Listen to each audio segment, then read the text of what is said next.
Guys, ಎಲ್ಲರೂ ಹೇಗಿದ್ದೀರಾ? ಚೆನ್ನಾಗಿದ್ದೀರಾ ಅಂತ ಭಾವಿಸ್ತಾ ಇದ್ದೀನಿ. ನಾನಿವತ್ತು ಮಾಡ್ತಿರೋ ರೆಸಿಪಿ ಬಂದು ಚಿಕನ್ ರೋಲ್. ತುಂಬಾ ಸ್ಪೈಸಿಯಾಗಿ ಸೂಪರಾಗಿರುತ್ತೆ. ಹೊರಗಡೆ ಎಲ್ಲ ಹೇಗೆ ಮಾಡ್ತಾರೆ ಅದೇ ಥರ ಟೇಸ್ಟಲ್ಲೇ ಇರುತ್ತೆ. ಬನ್ನಿ ಅದಕ್ಕೆ ಬೇಕಾಗಿರೋ ಇಂಗ್ರೀಡಿಯೆಂಟ್ಸ್ ನೋಡೋಣ. ನೋಡಿ, ಇಲ್ಲಿ ಚಿಕನ್ನ ತೊಗೊಂಡಿದ್ದೀನಿ. ಆ್ಯಂಡ್ ಇದು ನಾನು ಫಸ್ಟ್ ಟೈಮ್ ಮಾಡ್ತಿದ್ದಿದ್ದು, ಸೊ ಹಾಗಾಗಿ ಸ್ವಲ್ಪ ತೊಗೊಂಡಿದ್ದೆ ಚಿಕನ್ನ. ಸೊ ನೋಡಿ, ಈ ಥರ ಚಿಕನ್ನ ಸಣ್ಣದಾಗಿ ಕಟ್ ಮಾಡಿ ಇಟ್ಕೊಂಡಿದ್ದೀನಿ. ಅದಾದ ನಂತರ ಇಲ್ಲಿ ಚಿಲ್ಲಿ ಪೌಡರ್ನ ಕೂಡ ತಗೊಂಡಿದ್ದೀನಿ. ಅದಾದ ನಂತರ ಇಲ್ಲಿ ಗರಂ ಮಸಾಲೆ ಪುಡಿನ ಕೂಡ ತಗೊಂಡಿದ್ದೀನಿ. ಅದಾದಮೇಲೆ ಟೊಮೆಟೊ ಸಾಸನ್ನು ಕೂಡ ತಗೊಂಡಿದ್ದೀನಿ. ಅದಾದ ನಂತರ ಮೆಣಸಿನ ಪುಡಿ ಏನಿರುತ್ತೆ ಅದನ್ನು ಕೂಡ ತಗೊಂಡಿದ್ದೀನಿ. ಅದಾದಮೇಲೆ ಮಯೋನೀಸ್ ಕೂಡ ತಗೊಂಡಿದ್ದೀನಿ. ಅದಾದ ನಂತರ ಧನಿಯಾ ಪುಡಿನೂ ಕೂಡ ಸ್ವಲ್ಪ ತಗೊಂಡಿದ್ದೀನಿ. ಅದಾದ ನಂತರ ಶುಂಠಿ ಬೆಳ್ಳುಳ್ಳಿ ಪೇಸ್ಟನ್ನು ಕೂಡ ಇಲ್ಲಿ ಆಲ್ರೆಡಿ ರೆಡಿ ಮಾಡಿ ಇಟ್ಕೊಂಡಿದ್ದೀನಿ. ಅದಾದಮೇಲೆ ಕರ್ಡನ್ನು ಕೂಡ ತಗೊಂಡಿದ್ದೀನಿ. ಸೊ ಅದಾದ ನಂತರ ಆನಿಯನ್ಸ್ ಕೂಡ ಈ ಥರ ಉದ್ದುದಕ್ಕೆ ಸಣ್ಣಗೆ ಹಚ್ಚಿಟ್ಕೊಂಡಿದ್ದೀನಿ. ನಿಂಬೆಹಣ್ಣು. ಅದಾದ ನಂತರ ಚಪಾತಿ ಹಿಟ್ಟನ್ನು ಕೂಡ ಈ ಥರ ಇಸ್ಕಿ ಇಟ್ಕೊಂಡಿದ್ದೀನಿ. ನೋಡಿ ಗಾಯ್ಸ್, ಈಗ ಎಲ್ಲ ಇಂಗ್ರೀಡಿಯೆಂಟ್ಸ್ ರೆಡಿಯಾಗಿದೆ. ಬನ್ನಿ ಈಗ ಮಾಡ್ಕೊಳ್ಳೋಣ. ನೋಡಿ, ಈಗ ಒಂದು ಬೌಲ್ ತೊಗೊಂಡಿದ್ದೀನಿ. ಅದಕ್ಕೆ ಚಿಕನ್ ಏನು ನೀಟಾಗಿ ವಾಶ್ ಮಾಡಿ ಇಟ್ಕೊಂಡಿದ್ದೆ ಅದನ್ನು ಈ ಥರ ಹಾಕ್ಕೊಳ್ತಾ ಇದ್ದೀನಿ. ಅದಾದ ನಂತರ ಶುಂಠಿ ಬೆಳ್ಳುಳ್ಳಿ ಪೇಸ್ಟನ್ನು ಕೂಡ ಹಾಕ್ತಾಯಿದ್ದೀನಿ. ನೋಡ್ತಿರ್ಬೋದು, 2 ಟೇಬಲ್ ಸ್ಪೂನಷ್ಟು ಸಾಕು. ಅದಾದಮೇಲೆ ಖಾರದ ಪುಡಿ, ಚಿಲ್ಲಿ ಪೌಡರ್ ಏನಿರುತ್ತೆ ಅದನ್ನು ಕೂಡ ಹಾಕ್ತಾಯಿದ್ದೀನಿ. ಎಷ್ಟು ಬೇಕೋ ಅಷ್ಟು ಖಾರಕ್ಕೆ ನಿಮ್ಗೆ ಗೊತ್ತಾಗುತ್ತೆ ಅಲ್ವಾ, ಎಷ್ಟು ಕ್ವಾಂಟಿಟಿಯಲ್ಲಿ ಮಾಡ್ತಾಯಿದ್ದೀರೋ ಅದರ ಮೇಲೆ ಹಾಕ್ಕೊಳ್ಳಿ. ಸೊ ಅದಾದ ನಂತರ ಧನಿಯಾ ಪುಡಿ ಕೂಡ ಹಾಕ್ತಾಯಿದ್ದೀನಿ. ಸೊ ಅದಾದಮೇಲೆ ಗರಂ ಮಸಾಲೆ ಹಾಕಿದ್ರೂ ತುಂಬಾ ಚೆನ್ನಾಗಿರುತ್ತೆ, ಹಾಕ್ತಾಯಿದ್ದೀನಿ.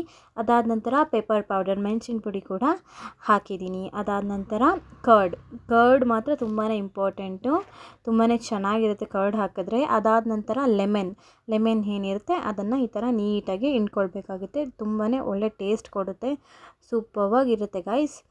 ಸೊ ಈ ಥರ ಲೆಮನ್ ಕೂಡ ಹಾಕಿದ ನಂತರ ರುಚಿಗೆ ತಕ್ಕಷ್ಟು ಉಪ್ಪು. ಏನು ಹಾಕಿದ್ರೂ ಉಪ್ಪು ಇದ್ರೇ ಅಲ್ವಾ ಯಾವುದೇ ಡಿಶ್ದು ರುಚಿ ಸಿಗೋದು. ಸೊ ಉಪ್ಪನ್ನು ಕೂಡ ಫೈನಲ್ಲಾಗಿ ಹಾಕಿದ್ವಿ. ನೋಡಿ, ಈಗ ಎಲ್ಲ ಇಂಗ್ರೀಡಿಯೆಂಟ್ಸ್ ಹಾಕಾದ ನಂತರ ಸೊ ಈ ಥರ ನೀಟಾಗಿ ಮಿಕ್ಸ್ ಮಾಡ್ಕೊಳ್ಬೇಕಾಗತ್ತೆ. ನೋಡಿ ಈ ಥರ ಎಲ್ಲ ಚಿಕನ್ ಪೀಸ್ಗೂ ಉಪ್ಪು ಖಾರ ಎಲ್ಲ ಹಿಡಿಯೋವರೆಗೂ ಈ ಥರ ನೀಟಾಗಿ ಮಿಕ್ಸ್ ಮಾಡ್ಕೊಳ್ತಾ ಇರಬೇಕಾಗುತ್ತೆ. ನೀವು ನೋಡ್ತಿರ್ಬೋದು ಈ ಥರ. ಆ್ಯಕ್ಚುಲಿ ನನ್ನ ತಂಗಿ ಏನಾದರೂ ಸ್ನ್ಯಾಕ್ಸ್ ಮಾಡಿಕೊಡು ಅಂತ ಕೇಳ್ತಾ ಇದ್ಲು. ಸೊ ಹಾಗಾಗಿ ಈ ಥರ ಚಿಕನ್ ರೋಲ್ ಮನೆಯಲ್ಲೇ ಟ್ರೈ ಮಾಡೋಣ ಹೇಗೆ ಬರ್ಬೋದು ಅಂತ ಇದು ಫಸ್ಟ್ ಟೈಮ್ ನಾನು ಮಾಡ್ತಿದ್ದೆ. ಬಟ್ ಫಸ್ಟ್ ಟೈಮೇ ಸೂಪರ್ವಾಗಿ ಬಂದಿತ್ತು. ನಾನು ಅಂದ್ಕೊಂಡಿದ್ದಕ್ಕಿಂತ ತುಂಬಾ ಒಳ್ಳೆ ಔಟ್ಪುಟ್ ಸಿಕ್ತು.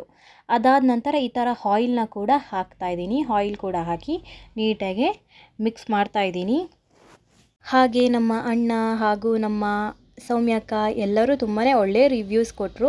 ಸೊ ಹಾಗಾಗಿ ಯಾಕೆ ತಡ ಮಾಡೋದು, ನಮ್ಮ ಯೂಟ್ಯೂಬ್ ಚಾನಲ್ಗೆ ಹಾಕೋಣ ಅಂತ ಅಂದ್ಬಿಟ್ಟು ಹೀಗೆ ನಾನು ವಿಡಿಯೋ ತೊಗೊಂಡು ಈ ಥರ ನಿಮ್ಮ ಜೊತೆಗೆ ಶೇರ್ ಮಾಡ್ತಾಯಿದ್ದೀನಿ. ಸೊ ನೋಡಿ, ಈಗ ಮಿಕ್ಸ್ ಮಾಡಿ ಮ್ಯಾರಿನೇಟ್ ಮಾಡೋಕ್ಕೆ ಇಟ್ಟಿದ್ದೆ. ಈಗ ನೋಡಿ, ಒಂದು ಬಾಣಲಿಗೆ ಈ ಥರ ಆಯಿಲ್ನ ಹಾಕ್ಕೊಳ್ತಾ ಇದ್ದೀನಿ. ನೋಡಿ, ಈ ಥರ ನೀಟಾಗಿ ಆಯಿಲ್ ಹಾಕ್ಕೊಳ್ಬೇಕಾಗುತ್ತೆ.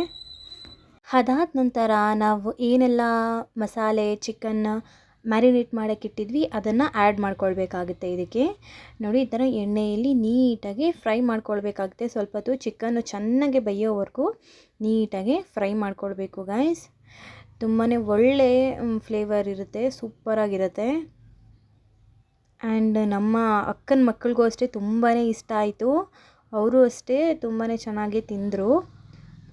ಮಕ್ಳಿಗಂತೂ ತುಂಬಾ ಇಷ್ಟ ಆಗುತ್ತೆ ಅಲ್ವಾ ಈ ಥರ ಸ್ನ್ಯಾಕ್ಸ್ ಐಟಮ್ಸ್ ಅಂದರೆ. ಸೊ ನಮ್ಮ ಮನೇಲೂ ಅಷ್ಟೇ ಎಲ್ರಿಗೂ ಇಷ್ಟ ಆಯಿತು. ಸೊ ನೀವು ಒಂದ್ಸತಿ ಟ್ರೈ ಮಾಡಿ ಗೈಸ್, ಸೂಪರ್ವಾಗಿ ಬರುತ್ತೆ. ಸೊ ನೋಡಿ, ಈ ಥರ ಬೇಯ್ತಾ ಇದೆ ಚಿಕನ್ ಕೂಡ ಸೂಪರ್ವಾಗೆ. ಆ್ಯಂಡ್ ಹೊರ್ಗಡೆ ಎಲ್ಲ ಹೇಗೆ ಮಾಡ್ತಾರೋ ಏನೋ ಗೊತ್ತಿಲ್ಲ. ಸೊ ಹಾಗಾಗಿ ಮನೆಯಲ್ಲೇ ಮಾಡ್ಕೊಂಡು ತಿನ್ನೋದು ಒಳ್ಳೇದಲ್ವಾ, ಹೈಜೀನಿಕ್ ಆಗಿರುತ್ತೆ ಅಲ್ವಾ. ಸೊ ನೋಡಿ, ಈಗ ಚಿಕನ್ ಬೆಂದಿದೆಯಾ ಇಲ್ಲ ಅಂತ ನೋಡಿ ಟೆಸ್ಟ್ ಮಾಡ್ತಾಯಿದ್ದೀನಿ. ನೋಡಿ ಎಷ್ಟು ಚೆನ್ನಾಗಿ ಬೆಂದಿದೆ ಚಿಕನ್ನು. ಸೊ ಈಗ ಬೆಂದಿರೋದಕ್ಕೆ ಈಗ ಫೈನಲ್ಲಾಗಿ ನಾವು ಚಿಕನ್ ಎಲ್ಲ ಬಂದಿದೆ ಅಲ್ವಾ, ಹಾಗಾಗಿ ಕೊತ್ತಂಬರಿ ಸೊಪ್ಪನ್ನು ನೀಟಾಗಿ ಕಟ್ ಮಾಡಿ ಇಟ್ಕೊಂಡಿದ್ವಿ. ಸೊ ಲಾಸ್ಟ್ ಆ್ಯಂಡ್ ಫೈನಲ್ಲಾಗಿ ಕೊತ್ತಂಬರಿ ಸೊಪ್ಪನ್ನು ಕೂಡ ಆ್ಯಡ್ ಮಾಡ್ಕೊಳ್ಬಿಡೋಣ. ಸೊ ಇಲ್ಲಿಗೆ ಇದು ರೆಡಿ ಆಗುತ್ತೆ.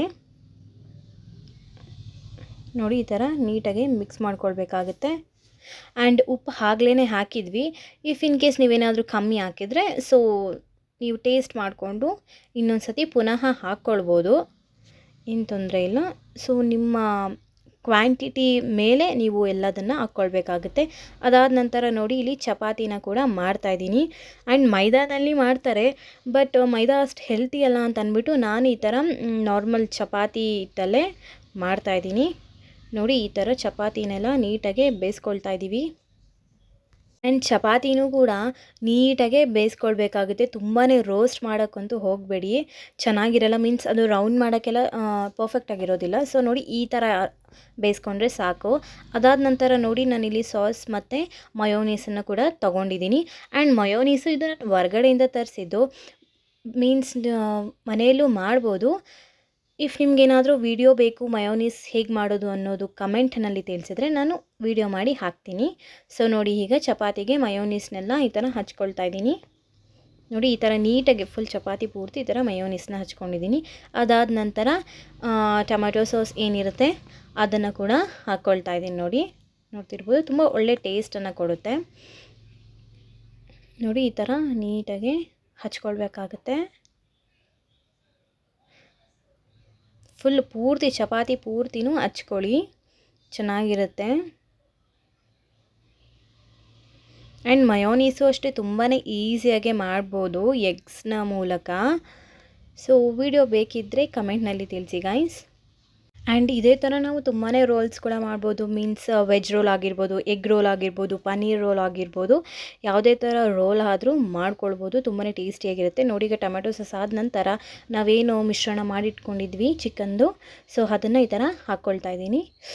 ವಾವ್, ನೋಡ್ತಾ ಇದ್ರೇ ತಿನ್ನಬೇಕು ಅಂತ ಅನ್ನಿಸ್ತಿದೆ ಅಲ್ವಾ ಗಾಯ್ಸ್. ತುಂಬ ಸ್ಪೈಸಿಯಾಗಿರುತ್ತೆ, ಸೂಪರಾಗಿರುತ್ತೆ. ನೋಡಿ ಈಗ ಚಿಕನ್ ಹಾಕಾದ ನಂತರ ಈರುಳ್ಳಿ ಈ ಥರ ಸಣ್ಣ ಸಣ್ಣಕ್ಕೆ ಉದ್ದಕ್ಕೆ ಹಚ್ಚಿಟ್ಕೊಂಡಿದ್ದೆ, ಅದನ್ನು ಈ ಥರ ಹಾಕ್ತಿದ್ದೀನಿ. ಆ್ಯಂಡ್ ಮನೇಲಿ ಕ್ಯಾಪ್ಸಿಕಮ್ ಇದ್ದರೆ ಕ್ಯಾಪ್ಸಿಕಮ್ನ ಕೂಡ ಹಾಕ್ಕೊಳ್ಬೋದು, ಏನು ತೊಂದರೆ ಇಲ್ಲ, ಅದು ಕೂಡ ತುಂಬಾ ಚೆನ್ನಾಗಿರುತ್ತೆ. ಸೊ ನಾನಿಲ್ಲಿ ಆನಿಯನ್ಸ್ ಮಾತ್ರ ಹಾಕಿದ್ದೀನಿ. ಸೊ ಕ್ಯಾಪ್ಸಿಕಮ್ನ ಕೂಡ ಹಾಕ್ಕೊಳ್ಬೋದು. ಮೀನ್ಸ್ ಕ್ಯಾಪ್ಸಿಕಮ್ನ ನಾರ್ಮಲ್ ಚಿಕನ್ ಜೊತೆನೇ ಬೇಯಿಸ್ಕೊಂಡ್ರೆ ಒಳ್ಳೆಯದು. ಬಿಕಾಸ್ ನಾರ್ಮಲಾಗಿ ಹಾಕಿದ್ರೆ ಅದು ತಿಂದಾಗ ಹಸಿ ಹಸಿ ಇರುತ್ತೆ ಅಲ್ವಾ. ಈರುಳ್ಳಿ ಆದರೆ ತಿನ್ಬೋದು, ಕ್ಯಾಪ್ಸಿಕಮ್ ಅಷ್ಟು ತಿನ್ನೋಕ್ಕಾಗೋದಿಲ್ಲ. ಸೊ ಚಿಕನ್ ಜೊತೆನೇ ಯು ಕ್ಯಾನ್ ಫ್ರೈ ಇಟ್. ಅದಾದ ನಂತರ ನೋಡಿ ಈಗ ನಾವು ಈ ಥರ ನೀಟಾಗಿ ರೌಂಡ್ ಅಪ್ ಮಾಡಬೇಕಾಗುತ್ತೆ ರೋಲ್ನ. ವಾವ್, ಸೂಪರ್ ಅಲ್ವಾ ಗಾಯ್ಸ್, ಸೂಪರಾಗಿ ಬಂದಿದೆ. ಟೇಸ್ಟು ಅಷ್ಟೇ ತುಂಬಾ ಸ್ಪೈಸಿಯಾಗಿ ಟೇಸ್ಟಿಯಾಗಿದೆ. ವಾವ್. ಸೊ ಇನ್ನೂ ಯಾರೆಲ್ಲ ಈ ರೆಸಿಪಿನ ಟ್ರೈ ಮಾಡಿಲ್ಲ, ಡೋಂಟ್ ಮಿಸ್ ಇಟ್ ಗಾಯ್ಸ್. ಒಳ್ಳೆ ಟೇಸ್ಟನ್ನು ಕೊಡುತ್ತೆ. ಟ್ರೈ ಮಾಡಿ ಒನ್ಸ್ ಮನೆಯಲ್ಲಿ, ತುಂಬಾ ಚೆನ್ನಾಗಿರುತ್ತೆ. ಮಕ್ಕಳಿಂದ ದೊಡ್ಡೋರವರೆಗೂ ಎಲ್ಲರಿಗೂ ತುಂಬಾ ಇಷ್ಟ ಆಗುತ್ತೆ. ಟ್ರೈ ಮಾಡಿ. ಈ ವಿಡಿಯೋ ನಿಮಗೆ ಇಷ್ಟ ಆಗಿದರೆ ಪ್ಲೀಸ್ ಲೈಕ್ ಮಾಡಿ, ಶೇರ್ ಮಾಡಿ ಹಾಗೂ ಕಮೆಂಟ್ ಮಾಡಿ. ತಪ್ಪದೇ ನಮ್ಮ ಚಾನಲ್ನ ಸಬ್ಸ್ಕ್ರೈಬ್ ಮಾಡಿ. Thank you.